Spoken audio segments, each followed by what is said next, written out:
Hello, everybody. I'm Alan IHOLDSHIFT Donofrio. And I'm Austin Visions Neil. And this is the Defuse Season 1, Episode 1. We're kind of considering that Modern Warfare was like Season 0 for us. I mean, yeah, we had some awesome moments throughout it, but we were still playing around with some stuff. So we'll consider this the V Season 1 for the Cold War season. We've got so much to talk about, and we're trying to get it done in 30 minutes. Now, the key word there, Austin, as you know, is trying to get it done in 30 minutes. That is always the problem, Alan, because we love to talk, and well, there's a lot to talk about for us, of course, going in towards all these matches. And well, it's extremely exciting, I think, getting into what we got. So let's get right into it. Let's get right into it. We're going to start things off not actually talking about the CDL. Let's talk challengers, because a lot of news was obviously posted just before we started the kickoff series. Of course, with Challengers Elite coming through, how about the fact that there's like $1.3 million up for grab from challengers this year? And of course, with that North America, Europe, they have their top 8 teams respectively by region with a huge spotlight on them coming up. This is going to be extremely special, I think, when we're talking about what we're going to get going in towards some of the teams that we've already gotten a good grasp on, I think, for the most part, going in towards these last couple of cups. And I mean, the biggest thing, I think, for as far as what we got for NA is there's a lot of teams that could make it in towards this top 8. We pretty much can assume Wester's probably going to get there, right? But we look at EU, like it is really, I think, a coin flip for a lot of those teams that are kind of hovering around the top 12, top 8. If they can come out and perform, and we could get a crazy storyline coming in towards, some really big top teams and big top players not making it in. So I think that there's so much that could end up happening for us once we actually get rolling in towards Challengers Elite, which is going to be extremely exciting because we also have a ton of pro players that are also going to be playing in here, meshing with a lot of these challenger players. The really interesting thing is, not just for the fact that North America is a little bit up for grabs, but also Europe, like you mentioned, there's a lot of teams that are currently top 8. Now, with that, there will be a 32-team double elimination style bracket to come in the very first weekend of February to determine who the top 8 are. But Austin, we're going to be in a world where I will go ahead and guarantee that there are going to be former pros from last year that are not going to make it into Elite. I mean, Brack's team not doing all that well in North America. That's like the first one that kind of comes up to mind for me. That's mind-blowing. Right. And I just kind of want to leave the question, are there better players and challengers than there are in the CDL as far as, well, I guess the best way of putting it, are the best players in the CDL? Because my opinion is no, the best players are not in the CDL right now. I think you're absolutely right. Like you look at, I think everyone on Western right now, like all those players are arguably some of the next top talent that everyone's looking to scout. Some already getting opportunities. So I think that there's definitely an argument to be made for, some of our top pros, players like Dens, as well, teaming with his co-partner there, Zed, for as far as trying to be able to find something with Gunjar. That wasn't working out. Sensor, also somebody trying to break in towards that top 8. And it's looking like we honestly could get a lot of challenger players coming in. A lot of former pros are going to have to really kind of buckle down, figure out what's going wrong, and try and fix things very quickly.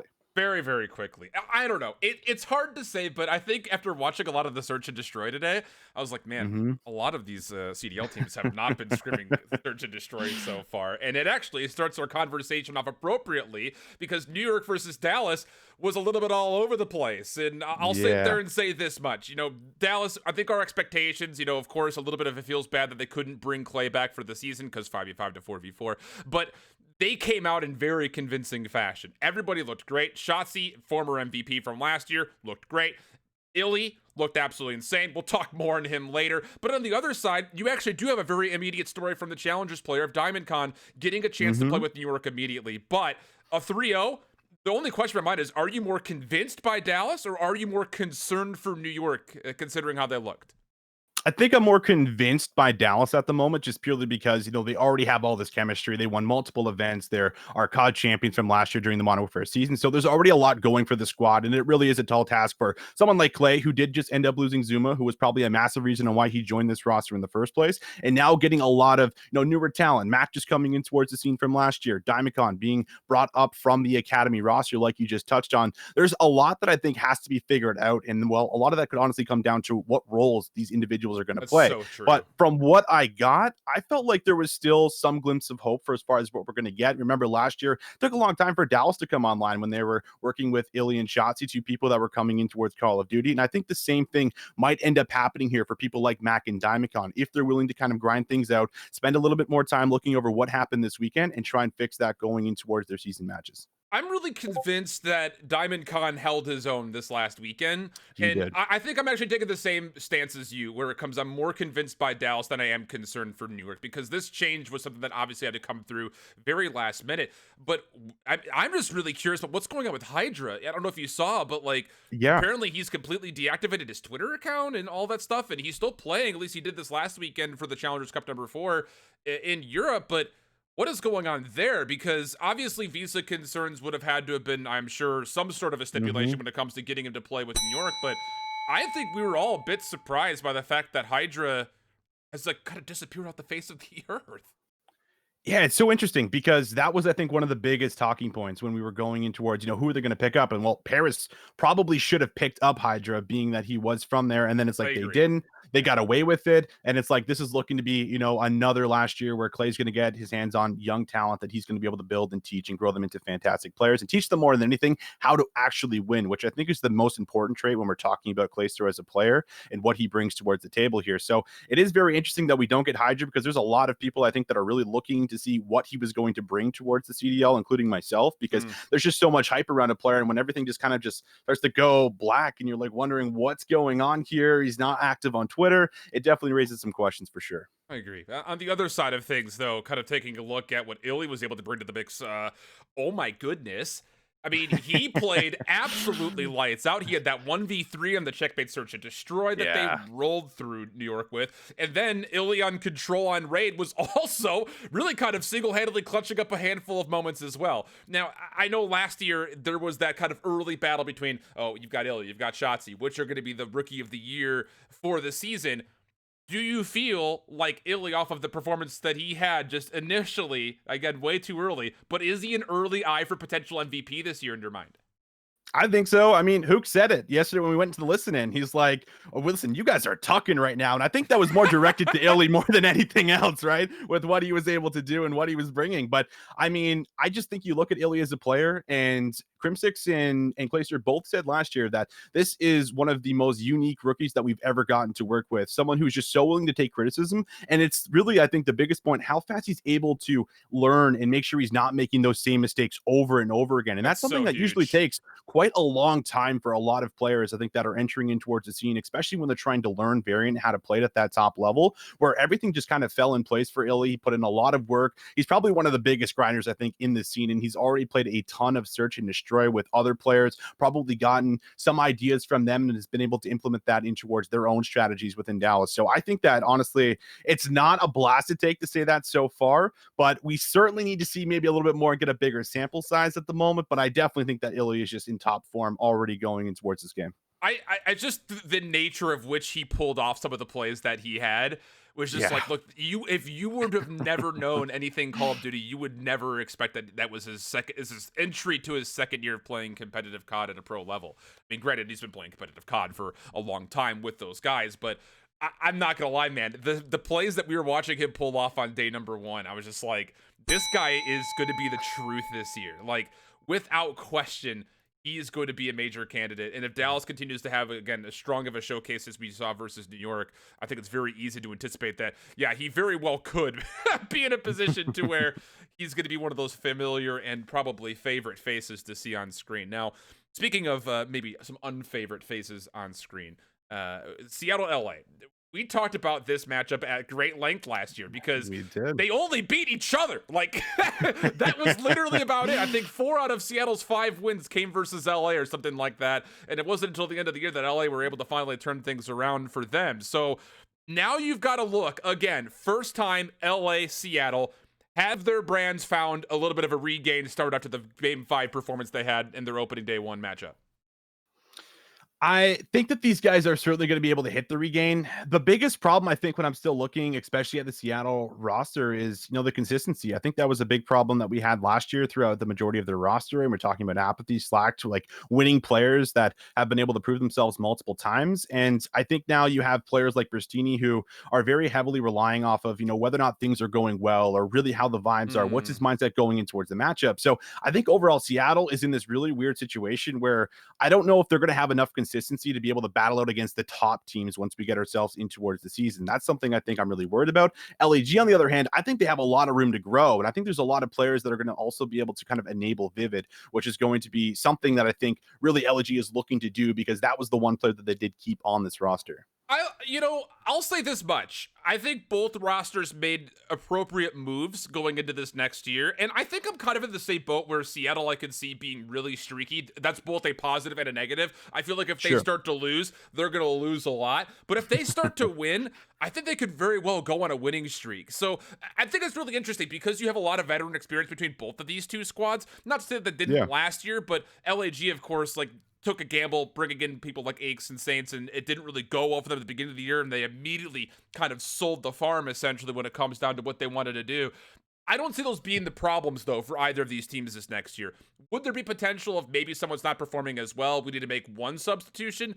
Sure, but I don't really see the same situation happening like for LAG this year like it happened last year, where we have to essentially sell off, or not sell off, but bench half the roster and just try to take a chance on some upcoming talent, because that's where I think you're either going to be hot or hit or miss. You're going to either be able to find the right people and it's going to be successful, kind of like what Florida did last year, or you happen like what happened with LIG, where things go unsuccessful. I don't know. I thought there were some pretty mature plays being put across at least the first 3 maps. Like Neptune specifically, I thought for an opening debut, he played very, very well. And with that in mind, I guess that's more of the Atlanta thing. We'll talk about Atlanta, Florida here in a minute. But if you were to see a player like that come up into the scene from challengers and be able to do well, that's kind of where you could see maybe one player having the influence like an Awakening had last year, or potentially what we might see out of somebody like Neptune this year. So with that in mind, going over to take a look to see what exactly we had in front of us for that matchup between Atlanta and Florida. Holy surprise, Batman. I mean, on paper, this Atlanta FaZe team is supposed to be disgusting. It's supposed to be undefeated.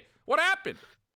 Oh man, this was a really exciting match. I think this was probably one of my favorite ones from yesterday, and it's just because everyone I think came in with the expectation, oh, FaZe is going to win this. It's like maybe Mutineers are going to grab the game, but I think with the expectation going in towards the season, you look at this FaZe squad on paper and you're like, oh, these guys are going to dominate the scene. You got the Tiny Terrors back with Alec. That was really the big piece missing last year was, do they have a big voice to be able to kind of add some kind of flow and direction towards their games? And we felt like Alec was going to be able to come in and do that. And to be fair, there was moments where they had some great highs and they had some really big clutch moments, but overall Mutineers also had some of those clutch moments, and it just felt like they were a lot more in sync when it was coming down to the crunch time and being able to kind of just flow together and make sure that teamwork is on the same page, people waiting for each other, not a lot of hesitation. And I mean, that's really promising when we're talking about this is just the kickoff event. We're not at the season yet, and already they have that after just adding Neptune in towards the roster here very recently. I will say this much.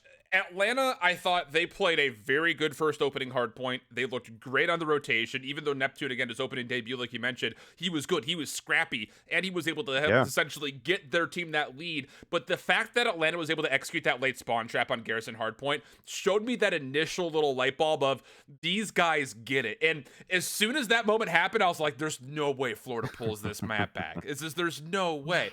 But then we get to that map 4, Skies pops off on Crossroads, and then the checkmate search and destroy. Atlanta just never really got anything going. So I think that it's not just a, big surprise that Atlanta FaZe didn't run through this matchup, but I think on the other side, big surprise that Florida is able to put together a very, very solid roster considering their circumstances just from a couple of months ago. Yeah, I mean, this is really, I think, going to be a roster that we get to keep our eyes on going in towards the season. There's a lot more that these guys are fighting for sure going in towards the season. I think that's going to add to their motivation. So I think I'm extremely hyped to see what they're going to be able to bring towards the table for the most part. And again, Atlanta FaZe might be still trying to get through some of these early growing pains, trying to figure out how they should best approach the game. And once they get on track, I do feel like this Atlanta FaZe would be just where they were coming out of that last season. Day 1 comes to a conclusion. Day 2, of course, today starts off with a battle for Europe, and a lot of question marks about this matchup overall, mostly because this Paris roster, I think, had everybody kind of, okay, this is the roster you're going to go with? I mean, not hearing any news out of Paris until like 3 weeks ago, really. And then on the other side, you've got Zero, who's connecting from the United Kingdom.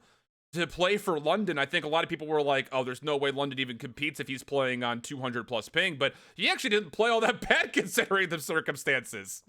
Yeah, Zero had a lot of great moments. I mean, specifically, I think it was in the control. He had a massive 1v1 to secure the round, right? Just able to win out on it and shut the player down. So Zero was still able to bring some of that. But more importantly, I think I've been looking at this Paris roster thinking one of two things. They're going to completely flop. Nothing's going to work. It's a bunch of misfits kind of put together, and they're going to be a bottom of the barrel team. And maybe we'll make some kind of substitute as we get throughout the season. The other thing that I'm thinking is like, all right, maybe sometimes when we get a lot of these misfits rosters where their stocks are really low, they end up coming together and they look stronger than ever. And I think in this case, when you have people like Fire, who came out of the last season looking top tier and like one of the best amateurs, I would say, in the Modern Warfare season, I think that's a great pickup when you have players like Aqua, who is that in-game leader, is very, very vocal. Classic, a long-time veteran who's going to be able to teach someone like Fire and again, enable some of this early kind of amateur blood in towards the scene and teach them how to get into a winning player and really just try and turn the tables as much as you possibly can as a player coming in towards the league when you have so much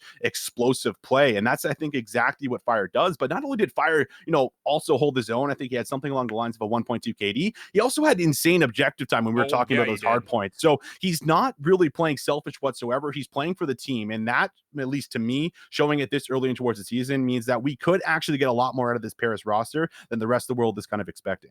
It was promising because even Classic had a couple of great moments as well that we've seen some of the top teams. We saw Dallas, we saw Chicago. They were really kind of utilizing their SMGs in very forward pressuring roles, and Classic was actually picking up that role pretty nicely. But on the other side, I have to actually give a lot of grit and determination points over to London. The fact that they were able to kind of put stuff together in that checkmate search and destroy, they came out with a very good 3-0 in the Garrison control. That is not easy to do. I mean, we talked a lot about how are you going to win on Garrison control offense, especially when there's no smokes in the game. It's just there's so many difficult positions to break through it. I thought the way that London handled the map was actually very mature. So I'm actually really happy, I think, to see what exactly we did get from this London roster, because I think the other side of the coin is the fact that we had questions about what the heck Paris was doing. But for London, would those four truly be competitive, especially when you actually add in the instance that Zero is playing from the UK? I thought they looked great, and I thought that Dylan, he's got the potential in front of him to be kind of right back to where he was during BO4, which is great news if you're a Royal Ravens fan. But Austin, I got to let you take the handle on this one. You're all dressed up, you're all cozy, ready to go here. Yes. Battle of the North here, Alan. I mean, not the way we wanted it to end for sure, but this was still, I think, a very exciting matchup. And I am really loving this storyline between, Ultra and Minnesota. This was something that kicked off last season. But to be fair, I'm pretty sure Minnesota did win the very first matchup against Toronto last season. And well, we all know how that last season ended. So we'll give it some time. We'll let it marinate as we go throughout 2021. But overall, I think that there were some impressive plays here from both teams. This is really, I think, a Minnesota roster that we felt like was either going to hit or miss coming in towards this season. And then we have this Ultra roster that is coming out of the core 4 or 5 from that last season. You have some young gun talent here with Cammy and Kleenex who have been looking fantastic, and they had some really big highs today going in towards this matchup. And on the other front, what did Bance have for breakfast? And can I eat it for all 3 meals of the day, dude? His respawn, he finished like 70 and 40. I think I saw Easy Mac or JP Krez post up there right as soon as we got through map 4. 1.75 KD. And, I'll say this much. For the Toronto Ultra, I was happy with 3/4 of this roster all the way throughout. Really, well, I guess we'll say 3/5 of the roster all the way throughout the year. When we got to the end of last year in Modern Warfare, my big question mark was, what were we going to see from players like Bance? Would he be able to go toe-to-toe with other ARs in the league and actually be able to determine the outcome of a map? He showcased something much far beyond that this year, or at least today. Kleenex and Camby, I think we know what we're going to get out of those two. You're going to get consistency. You're going to get a lot of pressure. They're going to want to play pretty quickly. And they did that. They showcased that. Camby maybe more successful than Kleenex for a lot of it, but still, they showcased it. There had been some questions over methods in the last year, and I would say more specifically, the lens kind of fell onto Bance. He looked like a totally new player though today, and that's great news, I think, if you're an Ultra fan, because you don't have the safety net of 9 other players on your bench in case things go wrong.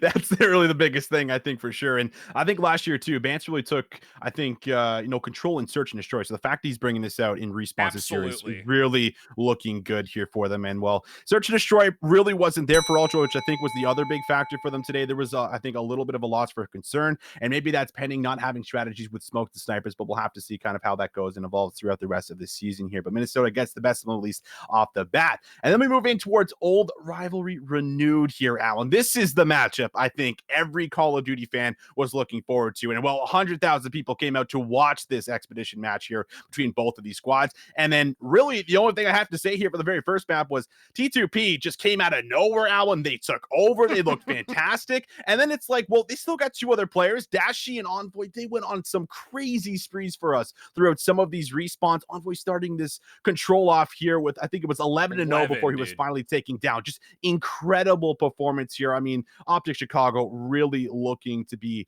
in sync, and they are absolutely online and ready to play. Yeah, we did not get the matchup that I think 60,000 people or whatever wanted when they initially voted for this, but I think we can take away a lot. T2P, formal on Dallas host, oh my god. I mean, Whew, he was different. beaming. Scump strung together a number of moments, and just the two of them playing together in 4v4. I mean, nostalgia, knocking at the door, kicking it down, really. But the thing that I really learned a lot about this matchup in specific was the fact that Envoy is going to be filling a role this year that could also make him a potential MVP candidate. Running that lurking SMG role is going to be so crucial in the early parts of this game. And the fact that he's able to bust through the middle of the map on raid control and go on 11 straight, he very well could be an early candidate for best in the game, period. No contest. Don't debate me on it. I mean, I'm not going to debate you on it, Alan, whatsoever. I'm going to take your word for it, and I believe in that because he is looking great. And I mean, we saw what he did in 5v5 last year. Now that he has a little bit more room on the map to do what he was doing last year, we're already getting a little bit of what we're going to get this season. So yeah, another player that I think could absolutely fall in towards that category and potentially take that out. But as we move along, new kids on the block. There was a lot of different players to talk about for as far as what we got. And I feel like all the debuts that we did get here from a lot of these individuals coming up from the amateur scene all pretty much performed. There was no underwhelming performance where we looked at, I'm not sure if this amateur is ready for the big league just yet. It felt like everyone who came out, Fire, DC, DiamondCon, of course, were able to really bring a lot of great value towards their teams and their games that they did play this weekend. I'm not letting you sit behind a safety net here, though, Austin. Out of the three, who had the best overall performance for you? Who really kind of stole your eye the most? I think DiamondCon, because he had to play up against the world champs, the reigning world champions. Like, that is an intense pressure matchup I think you're going into mentally for sure. And the fact that he held his own and was able to bring some bright moments, I think was probably the most important one for me. I will say this much. I had a feeling that DiamondCon was going to be the most integral addition to a squad, not only because of the recency, but also because of the role that he played. On the other front, because that was, I think, the big question mark for New York. When you had Hydra in the mix, you were kind of wondering who's going to be that AR flex to kind of run back and forth with Clay. Because Asim, okay, maybe, but probably not.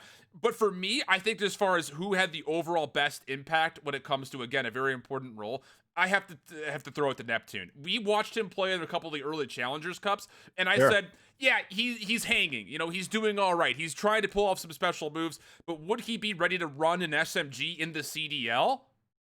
I mean, yeah, he did it versus Atlanta, and they did it, and they beat Atlanta. He did it versus the Tiny Terrors, my dude. Like, so as much as I think DC fills a very needed role for New York, I think the fact that Florida was able to find a win versus Atlanta and do it in the back end of Neptune, he was the most impressive for me, I think, overall between the three. But I agree with you. All three played very, very well, and none of them disappointed throughout the first 2 days, without question. No, definitely not. That's definitely the biggest factor. And then as we get in towards our next one, this was a special one because I don't know how many people were expecting it coming in towards it, of course, this weekend, but we get our full release of groups. And Alan, Group B, Group B, man. Group Oh, B, dude. I am nervous to see who is coming out on top. And I'm sure a lot of these teams that got thrown in towards Group B are going to have to really start to looking towards all these other squads, because there is just so much stacked talent in towards this group. And I think, honestly, anything could end up happening. I'll say this much. I wasn't necessarily at the beginning of hearing how the groups were going to be selected. I wasn't a fan of the process of you pick who Fair. goes into who's, but I kind of get it. Now, the thing about it is, how does this go throughout the rest of the year? Will the selection process be, okay, these two teams finished number 1 and number 2 in the first stage, so now they have to pick who's going to be in each other's groups, or will it be more orderized by where everyone kind of finishes in that playoff bracket? I kind of hope it's the latter, not the former, but I'll say this much. Group B, yeah. I mean, we saw great things from all 6 of those teams. Whereas for Group A, I still have a lot of questions about London. They looked really all over the place when it came down to that Miami search and destroy. I was like, these guys look lost, man. Absolutely lost. But on the other side, LA Thieves, they had a couple of moments that they looked pretty lost during. And the Seattle Surge and New York Subliners, I think, still have to kind of work their way into the proving grounds. Whereas for Group B, you're taking away a lot of success from each of those, including the fact that you've got Atlanta and Florida who went to 5, Chicago who went 3-0, Paris who's able to show a good roster with the newcomers on the block, and then Toronto who still played a very competitive and very well-prized series versus Minnesota. These groups are way stacked in favor of the Dallas Empire, and they're going to roll through that group if the results stay like they were today and this weekend.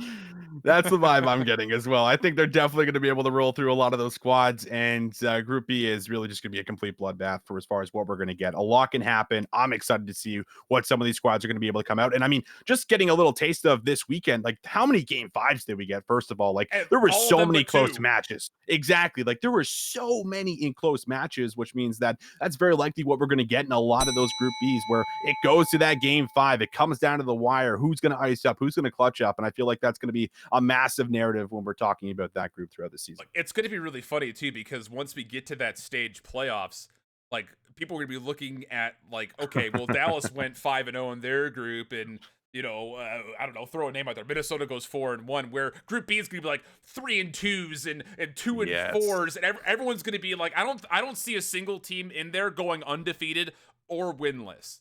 That I could see that being the case maybe for Group A. There's no way in hell that's happening in Group B, in my mind. There's absolutely.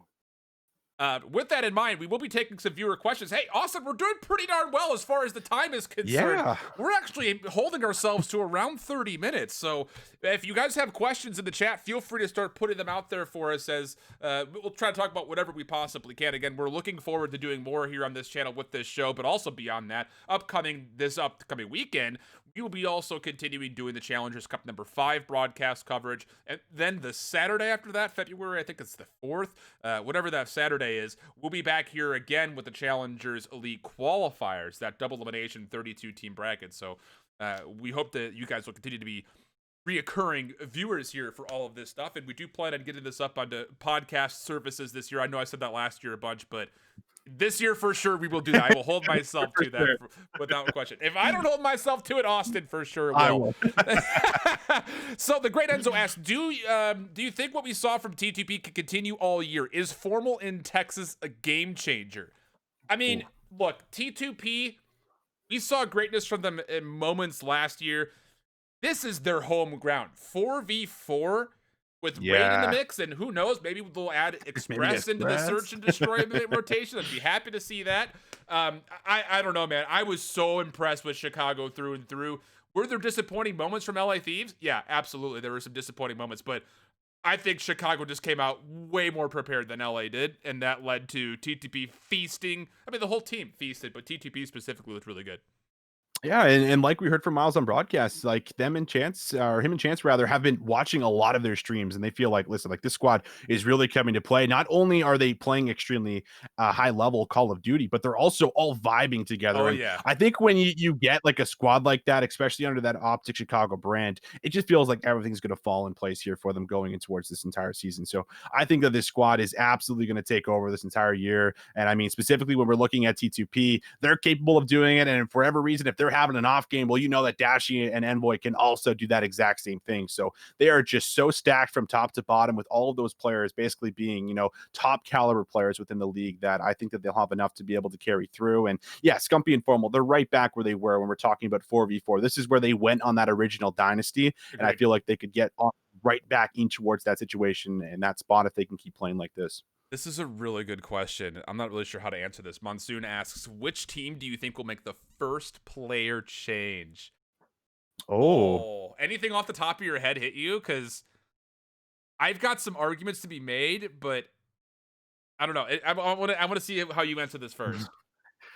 This is interesting. So I think New York could be one team that could, right? Yeah. New York, I think, is probably the squad that will make a change, pending what happens, with Hydra. Because I more than anything, I think the entire goal of that roster, especially when Clayster likely signed going in towards it, like he was thinking of Zuma and Hydra. Right now, he doesn't have either one of those players, and I think we could see Clayster's frustration in between maps when we switch towards cams, getting a little bit heated, maybe about things not going well, but also wanting to perform against his former teammates and try and see if he can shut them down. So I could see, I think, that team being one, if any, that will make one of the first changes with their roster. I have New York as, I think, my top option. I think just because it is a little volatile right now with Diamond Con being in, Hydra not sure, a Seam being a late pickup, we'll see what happens there. I think you could make arguments for Paris, but I think that just comes down to how much control does Theory have when it comes to making changes, because we know what Paris is not going to do.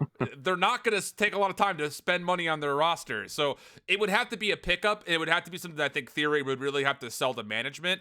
And then the other side, like I would maybe say that if LAG doesn't play well this year, they should make a change, but I don't see LAG wanting to get rid of Vivid, and I don't see Apathy, Assault, or Silly breaking up as a trio, no matter the results.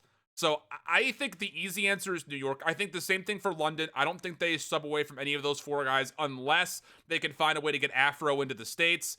That would be the only real way that they would make a change there. Right. Dallas, no way, no how. Atlanta, no way, no how. Chicago, no chance. Yeah, I think New York is by far the easiest answer. Maybe some consideration of Minnesota. We talked a lot about how we think they could be either really, really good or maybe really underwhelming. But still, like, it's hard to replace any of the four guys on that roster. So I think New York is probably the easiest answer to put into that one, as much as we were kind of selling the farm on that. How much bearing do you think this weekend had in the pros' mind, setting aside that it was just an exhibition from Spider-Bite? My response is I don't think it really had too much of an implication. I think it's just good for them to get into the flow of how the run of show is going to work and how they're playing their matches and days like that. That's I don't know. I think that it probably didn't mean too much. But I think it was probably very eye-opening for a number of squads. I think specifically, New York and LA Thieves, I think getting on the bad side of a 3-0, I think they will definitely go into the next couple of weeks of practice with a little bit more vigor. Yeah, I think it probably meant more to them than most people think. I mean, we have to remember kind of, at heart, as much as there's not, money in the line and you're not playing for points for your seating and whatnot, they are still playing for pride. They are still competitive players. And I think more than anything, they're also, in stream, like, for example, like that 100 Thieves matchup going up against OpTic Chicago, like 100,000 people came out to watch that Expedition matchup. So as much as we say, all right, it doesn't necessarily mean anything, it does give you a good gauge of where you're at so far, I think, with the rest of the teams and figuring out, okay, we're actually under a pressure situation. We're actually playing all, 5 game modes potentially, 3 game modes of a best of 5 in towards the series. And I think there was probably a little bit there. OpTic in particular, I think, really came in pretty serious. And I think, the way they played also reflected that as well. So I think there was probably some teams that maybe came in with more than others. But overall, I think the majority of the players were really hungry to actually finally play competitive Call of Duty. So I think they were kind of ecstatic to really get their feet kind of wet and really get into the mix. I'm Rotate asked, do you think the Thieves will have a repeat like Black Ops 4 where they had a slow start and then finish strong? I think the potential, the roster is there. Slasher, I think, is one of the undisputed best ARs in Call of Duty. I think the big thing is you've got Kenny running essentially AR flex right now, which is not what you would know about from him playing World War II 4v4. He was tearing up the map with SMGs. So I think for a lot of it is how well does Kenny adapt? And then beyond that point, can TJ kind of go into World War II form as well? Because although he was okay throughout the year playing for OpTic Gaming LA and Modern Warfare, and a solid option when it came to him playing with OpTic when he was in Black Ops 4, I think you need him to be in, 52 kill mode where he was in World War II champs. Like, He's going to have to be that kind of a performer, I think, if 100 Thieves are going to be able to find success with this LA Thieves roster. I thought Temp played pretty well today, honestly. I won't lie. Yeah. I thought he played pretty darn well. Yeah, I thought Temp had a couple of highs. I think maybe some of the hard points were a little bit tough for him, but I think that everything just isn't together for them. Will I, or do I think they're going to improve throughout the season? Yes and no. I don't see them being like a top 4 team, for example. I think this team, is probably going to hover around the middle of the pack, is what I'm personally thinking. I think there's a lot of expectations. There's a lot of pressure. Nadeshot coming back in towards the scene with this squad. They're kind of under, so much pressure from the fan base that just comes with Nadeshot and with that brand. So I think more than anything, I think the squad's probably going to show us a couple of big upsets maybe throughout the year when we're talking about the top teams. But yeah. As we get throughout it, I don't see them really highly contesting the top 3 spot, I think, as we go later in towards the season and with the COD champs and whatnot. I'll string this into Watsy's question. He asks if, do you think that if Temp or TJ do not perform up to standards, Draza could get a chance? Draza makes more sense in my mind as far as that AR flex role is concerned. Yeah. So I think, if Temp or TJ don't perform well, I could see a world where Kenny says, put me back on an SMG and replaces them, and then you put Draza into the AR flex role, because that's where I think a lot of the volatility is with this roster, is the fact that kind of like what we saw from New York at the beginning of the year, where it's you've got 3 SMG players and then a main AR. Who's going to pick up that second AR? Because you can't pull off 3 SMGs on like Miami Search and Destroy or Checkmate anything, right? So that's, I think, the interesting question is they feel like the composition doesn't work out. That's where I see Draza stepping in and then Kenny going back to an SMG. Yeah, I think it could definitely happen. I mean, they made a lot of changes last year too, right? Remember, JCap was in the mix at the start of that 100%. squad, Yeah. right? In Modern Warfare, they made a swap there. We got towards the end of the season. It's like, all right, let's get to newer kind of rookies in towards the mix here with Hollow and Draza. And I think that they really did like Draza, and I thought Draza actually played really well last year as well. Was a really one of the driving factors in why they made the run that they did. So I think there's absolutely a possibility where we could see someone like Temp and TJ not performing up towards their standard and giving at least Draza a shot to see 100%. how he's going to be able to mesh within scrims and as well as on broadcast with other teams. Even if it's for a week, let's just say, like, again, that's a difficult group or an easier group that they find themselves in. If LA Thieves, and we saw them at the end of the headquarters there on the CDL broadcast, what their schedule looked like, they don't get Dallas until the very end. I could realistically see them going 2-3, though. I could see them losing to teams like New York. I could see them losing to teams like London if they're not careful. If they lose a match where things are like, okay, we got blown up by Chicago, whatever, it's whatever. But if they come into their first couple of weeks and they're still not playing well, I think you absolutely take a chance to put them in for a week and just see how things go. Because, Kenny played well as the AR flex, I think, this weekend against a very good Chicago team. But if he can participate to that level with an SMG, and then Draza can fill up the shoes where Kenny just was at the AR flex, I don't know. I think that there's no reason to not experiment with it early if you're LA Thieves. Kind of like how they did, with Pharaoh, initially as part of the 100 Thieves roster during Black Ops 4, and then he gets shaded out. So, yeah, I think there's definitely an opportunity there, and I think it's definitely one that should be explored. Final question, because now we're starting to go over our normal time. Who's the way too early Rookie of the Year? We kind of already talked about it a little bit between the 3 during our New Kids on the Block segment there, but in your mind, out of those 3, who's your Rookie of the Year? Ooh. I like the question and I don't, Alan. It is early, of course, because we could get new rookies in the mix and whatnot. Just out of the rookies that I think that we got that came in and had their debuts this weekend, it's between DC and Diamondcon and Neptune for me. I mean, again, like I'm just impressed with Diamondcon because, like, at least me, like if I'm mentally going in towards a matchup with someone like Crimsix, the most winningest player, surrounded with 2 players that just do things that still mind blowing everyone, right? With Shotzi and Illy, and then you have Hook, who's just somehow always forgotten about. It's such a tough matchup. Picking between the 2, like I do want to say Diamondcon. Maybe I'm biased because he's from the Toronto area and I've seen what he's been able to do on LAN. I think I've just talked, I've been talking to him on LAN. I've been talking to him in DMs throughout this offseason. I think he's just a really motivated individual who has a lot to prove. And I really do think that this is maybe one player that could ride the wave with New York and could just get so much mentoring from someone like Clayster who could really build him in towards a championship caliber player. I've got, at least way too early, I'm looking at Neptune. I think it's hard right now. Like, he's the safer option because you're not going to be Rookie of the Year if your team's not winning. And That's fair. See worlds where New York struggles and Paris struggles. Florida looked great. I mean, they really did play very, very well versus Atlanta. And outside of the little spawn trap that I put in on Garrison Hardpoint, and really with the only exception of a couple of moments of that Garrison control, like, that very well could have been a 3-0 for Florida. Like, you got to keep that in mind after the round 11 win on the Search and Destroy. Like, those 3 Garrisons that we had back to back to back, that very well could have been an opportunity for Florida to 3-0 or 3-1 and never see the checkmate Search and Destroy. So I think just based on the fact that I see Florida winning more early than New York and Paris, that means for me that Neptune is going to be, I think, an easier candidate. So I'm taking the easy way out here, Austin. I'm making myself try to seem smart by taking the softball approach. This is the way that we're doing things. It's fine.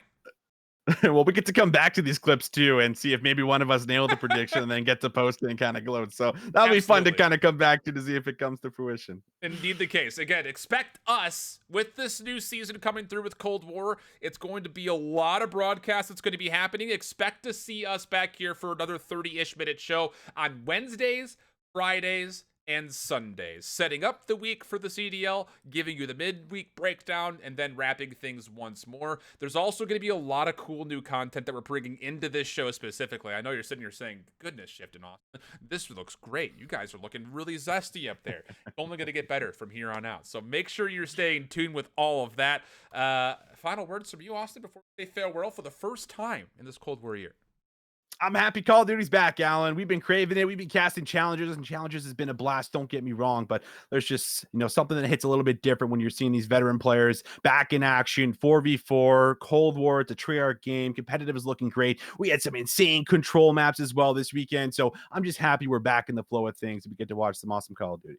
Same here, brother. Well, we'll be back again on this channel this upcoming weekend. Just about 6 days' time. You're not going to want to miss Challengers Cup number 5 community broadcast going on here for North America and APAC. Of course, our buddy Infinity will be dropping all of the good stuff on the European region. And then a week after that, we'll be back for more because we've got the Elite qualifiers coming up before we get to Season 1 of Challengers Elite. Exciting things coming through. But until the next time there, friends, do not let that fuse fizzle out. And we'll catch you right back here for more Defuse next time.